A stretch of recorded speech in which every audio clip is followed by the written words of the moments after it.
Okay, so it's been forever since I last filmed the video, and you guys, very quick explanation for that. A lot has happened nung patapos na in 2022. I got problems with my schedule, my work, my life, and then sunod-sunod, nagkaroon pa ng family health scare na until now, we are trying to deal with it, to take care of it, and life can be overwhelming sometimes. Kaya sa mga brands na nagpadala sa akin ng iba't ibang mga products, kapit lang kayo guys. We will get there. I will get there. I will really, really push this. And ngayon pa lang, salamat din sa Get Ready With Me Cosmetics. Get Ready With Me Cosmetics has a soft spot in my heart. Kahinaan ko ang Get Ready With Me Cosmetics. Every time na nagpapadala sila ng PR package sa akin, I always get this ball of inspiration, ball of energy to film, get my together. So yeah, thank you so much, Get Ready With Me Cosmetics, to May Layug, for pushing me, for giving me inspiration, for giving me the energy to like film again. So slowly but surely, we'll get through this, guys. We'll get through this. So anyway, bakit nga ba ako napafilm bigla? Well, because naglabas nga ng latest products ng Get Ready With Me Cosmetics, at iyon ang kanilang summer collection. It's a lot, guys. It's kind of overwhelming dito sa master list nila ng products. What I'm going to do is I'm going to divide the products into a couple of videos, probably 2 or 3, para hindi kayo ma-overwhelm, hindi tayo ma-overwhelm. So for today's video, we're going to focus muna sa Lip Booze. It's actually a sheer balm. Well, they said it's a hybrid lip mask and lip balm. It has a high shine finish, sheer wash of color, pero very comfortable to wear. Basically, it's a lip balm na merong konting tint. Comes in a silver shiny shimmering package. Mukha siyang stainless steel. And thank God it's like this kasi madali siyang linisin kumpara kung plain white siya. So I know you're excited. Wala na masyadong chika. Let's get into the swatches. So yung Lip Booze comes in 7 shades. Well, actually 6 kasi clear lang naman yung isa. So let's start with the clear one. Well, obviously it's clear and it's actually perfect para sa mga, well, for those of you na ayaw ng may tint yung lip balm, gusto lang talaga is yung benefits ng isang lip balm. This is perfect for you guys, and it's also perfect para sa mga lalaki na alam nyo kawawa yung mga lalaki. Every time na gusto nila, they have chapped, dry lips and they're looking for a lip balm. Karamihan sa mga lip balm may tint. So this is perfect. It's just clear.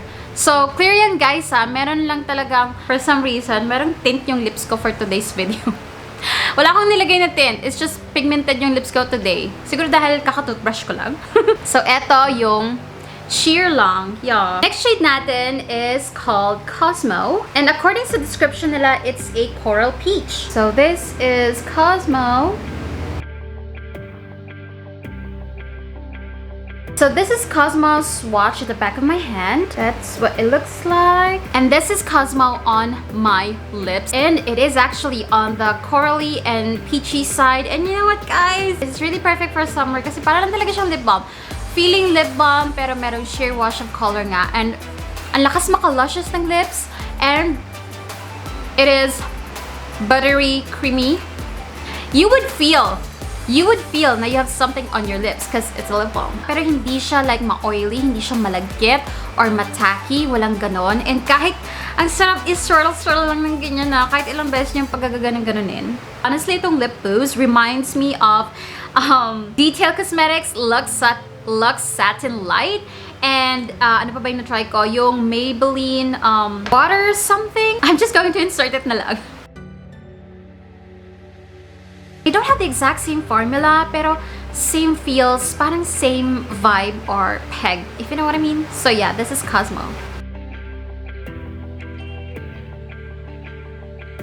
Next shade is called Long Island kasi kung merong Cosmo na Coral Peach, itong Island daw is Coral Red. Pero tingnan natin yung difference nilang dalawa. Kitang-kita naman pala yung difference, diba? This is Cosmo and this is Long Island. So this is Long Island on my lips and mas more on red nga siya kumpara sa Cosmo. Pero hindi siya yung like overpowering red. Para siyang, you know, lip tint red but in a shiny finish. So yeah, this is Long Island. So ayan yung difference niya, oh. Now, let's go to the pink shades. Unahin natin yung shade na Soju, which is, by the way, my favorite alcoholic drink. In case you haven't noticed, inspired sa mga alcoholic drinks yung pangalan ng mga lip shades. Maybe because ang sarap uminom ng alcohol pag nasa beach. Now to the pinks. Alright guys, so this is Soju. Kita niyo ba yung difference niya sa first two shades? Itong Soju, mas sheer siya kasi kay Long Island, pero ka-level niya ng sheerness, si Cosmo. Si Cosmo lang talaga is peachy. Etong si Soju is on the pinky side. So this is Soju on my lips. And oo nga, mas ano siya, less pigmented kesa kay Long Island. Pero yeah, a sheer pinky, nakaka-fresh color. Now let's go to pink Moscato, which is a medium blush pink. Do you see the difference, you guys? Etong si Soju is lighter than pink Moscato. And etong si Soju kasi parang meron siyang very slight, parang pinky peach. Eto talaga peach eh. Corally peach. Eto pinky peach. Pag tinabing mo na siya sa pink Moscato na talagang solid like pink. So I guess it's safe to say na deeper pink etong si pink Moscato. So yeah, this is pink Moscato. Now, gagawin na tayo sa last two shades na I believe are kind of deep. I hope. So, unahin natin yung Manhattan, which is a burnt rose shade. So, this is Manhattan compared to the other shades. Oo nga, para siyang, actually, para lang siyang burnt orange. Alam mo yun, yung ganun peg.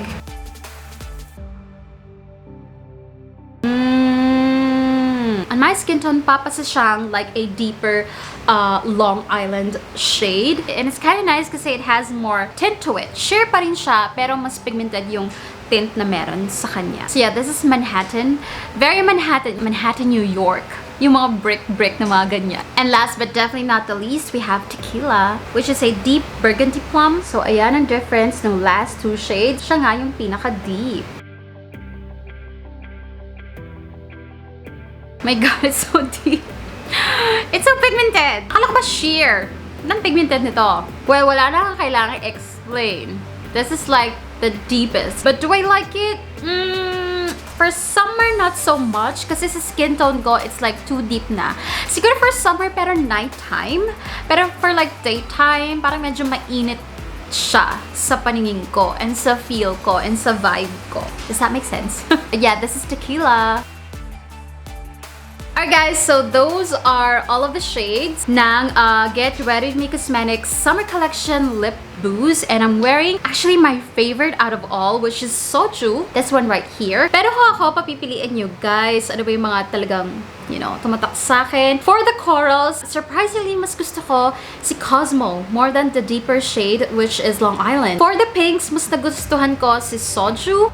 Deeper colors, mas nagustuhan ko si Manhattan. I don't know, usually I go for like the deeper shades, pero for this collection, mas nabitan ko, mas na-freshan ako dun sa mga lighter shades. By the way, this retails for $349. So kung may budget ka, go sa go, collect them all. Pero kung ikaw ay medyo tight ang budget, yun, sana nabigyan kita ng idea ano yung mga pwede mong bilhin based on your budget. So that's it for today's video guys. Abangan niyo yung next part ng summer collection natin. Lalong-lalo na yung glow tint. Oh my God, I'm so excited. By the way, I am wearing one of the glow tints as my blush.